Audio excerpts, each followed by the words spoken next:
최상병이 물에 빠진 지 약 13분 후 포병 대대장과 임성근 해병대 1사단장의 통화입니다. 어떻게 되냐? 네, 사장님, 저도 현장으로 지금 가고 있습니다. 저 위에 있다가. 깊은 데서는 안 했다는데 인원이 떠내려가고 지금 안 보인다 그래서 빨리 가보고 있습니다. 가봐. 예. 다급한 목소리의 주인공은 최상병이 속했던 포병 7대대의 대대장. 약 7분 후 다시 통화가 이뤄집니다. 임성근 사단장은 왜 물에 빠졌는지 물어봅니다.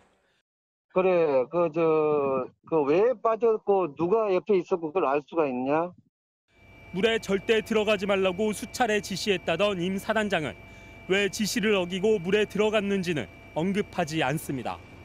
대대장은 집안이 무너졌다며 사고 이유를 구체적으로 설명합니다. 삽으로 이렇게 밑을 물 바닥을 긁다 보니까 집안이 무너지면서 빠져 들어갔다고 합니다. 이어 임 사단장은 최상병의 상황을 물어봅니다. 그러면 현재 상태가 어떠냐고? 현재 그 친구는 안 보이고 나머지 찾고 있습니다. 알았다. 예. 급류에 휩쓸린 최상병의 모습이 보이지 않는 급박한 상황. 임 사단장이 다시 질문합니다. 그 친구가 수영할지 아냐? 예, 수영 잘 한다고 합니다. 덩치도 좋고 수영도 잘 한다고 합니다. 알았다. 예. 사고 발생 후 3시간 가까이 지난 뒤엔 언론 접촉부터 차단할 것을 지시합니다. 얘들 언론 이런 데 접촉이 돼서는 안 되는데. 트라우마 이런 부분은 나중 문제고. 최상병은 결국 물 밖으로 다시 떠오르지 못하고 14시간 후 숨진 채 발견됐습니다. 임 사단장은 이후 김계한 해병대 사령관에게 수변을 수색하다가 둑이 무너져서 물에 빠졌다라고 보고합니다. 김계한 사령관은 둑이 무너져 물에 빠졌다는 보고를 받고 당시엔 최상병이 물에 들어갔을 거라곤 전혀 생각하지 못했다고 군 검찰 조사에서 진술했습니다. 그리고 임 사단장에게서 시작된 엉뚱한 사고 경위 보고는 국방부 장관을 거쳐 윤석열 대통령에게까지 전달됐습니다. MBC 뉴스 이덕영입니다. 임성근 전 해병대 1사단장은 최상병 순직 사고에 대한 자신의 책임을 모두 부인하고 있습니다. 자신은 물에 절대 들어가지 말라고 수차례 지시했는데 현장 대대장들이 지시를 잘못 알아들어서 사고가 났다는 주장입니다. 하지만 부하들의 진술은 달랐습니다. 사고 전날 임 전 사단장을 만났던 한 중대장. 해병대 수사단 조사에서 사단장이 빨리 현장에 들어가라. 왜 빨리 작업 시작하지 않고 병력들을 대기시키고 있는 거냐며 재촉했다고 말했습니다. 이날 밤 열린 화상회의에선 좀 더 구체적인 이야기가 오갔습니다. 임 전 사단장이 위에서 보는 것은 수색 정찰이 아니다. 내려가서 수풀을 헤치고 찔러보면서 찾아야 한다고 지시했다는 증언이 나왔습니다. 또 다른 참석자는 사단장의 말을 인용한 여단장의 지시를 듣고 많은 인원이 물에 들어가서 빈틈없이 수색해야겠구나라고 생각했다고 말했습니다. 최상병 부대뿐만 아니라 다른 부대도 수중 수색에 나섰던 것으로 확인됐습니다.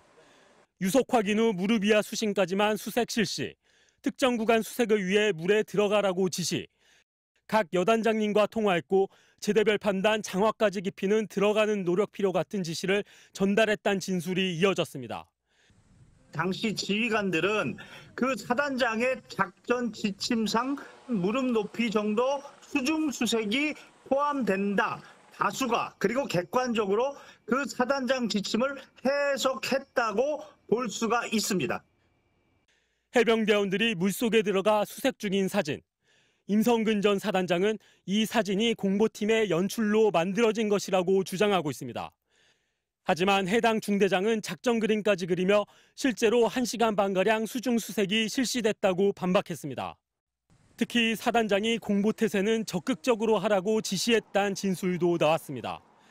최상병 순직 사고의 책임을 놓고 진실 공방이 벌어지고 있지만 부하들의 진술은 한결같이 임 전 사단장을 향하고 있습니다. MBC 뉴스 이덕영입니다. 순직한 최상병과 함께 수색에 투입됐다 살아남은 동료 해병대원은 저녁 하루 만에 임성근 전 사단장을 공수처에 고소했습니다. 이를 두고 임 전 사단장은 해병대와 사단장에게 회복할 수 없을 정도의 심각한 명예훼손, 북한식 행태라고 비난했습니다. 이에 대해 이 생존병사는 입장문을 통해 정면 반박했습니다. 아랫사람에게 책임을 떠넘기는 일이 아무렇지 않게 벌어지는 걸 지켜볼 수 없었다면서 우리의 피땀을 왜 사단장 명예를 위해 동원하다가 전우를 잃게 만들었는지 문제를 제기했을 뿐이라고 밝혔습니다. 물속에 들어가지 말라고 수차례 강조했다던 임 전 사단장의 진술도 꼬집었습니다. 최상병이 수색 중 숨진 날은 사단장이 시찰하러 온다고 다들 긴장해 있었던 날이라면서 사단장 명령을 어기고 위험하게 작전에 나서는 대대장이 있겠냐, 손바닥으로 하늘을 가리지 말라고 말했습니다. 또 임 전 사단장이 북한에 비유한 데 대해 제가 북한의 지령을 받고 고소를 했겠냐면서 황당해서 뭐라 덧붙일 말이 없지만 해병대를 그만 우스꽝스럽게 만들었으면 좋겠다고 한탄했습니다. 생존 병사는 188쪽에 달하는 임 전 사단장의 진술서 어디에도 최상병의 명복을 빈다거나 미안하다는 말이 없는 것이 씁쓸하다고도 했습니다. 외압 의혹을 보여주는 추가 증거도 공개됐습니다. 해군 검찰단 소속 군 검사가 해병대 수사단으로부터 상부에 압박이 있다는 내용을 전해 들었다고 군 검찰에 진술한 것으로 확인됐습니다. 군 검찰이 해당 검사의 진술을 증거 자료로 제출하지 않은 가운데 외압 의혹과 관련된 임기훈 전 국방비서관은 진술서에서 사실이 아니라고 선을 그었습니다.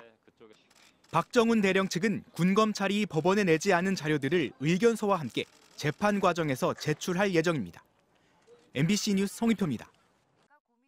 임성근 전 사단장은 진술서에서 자신은 물속에 들어가지 말라고 수차례 강조했다.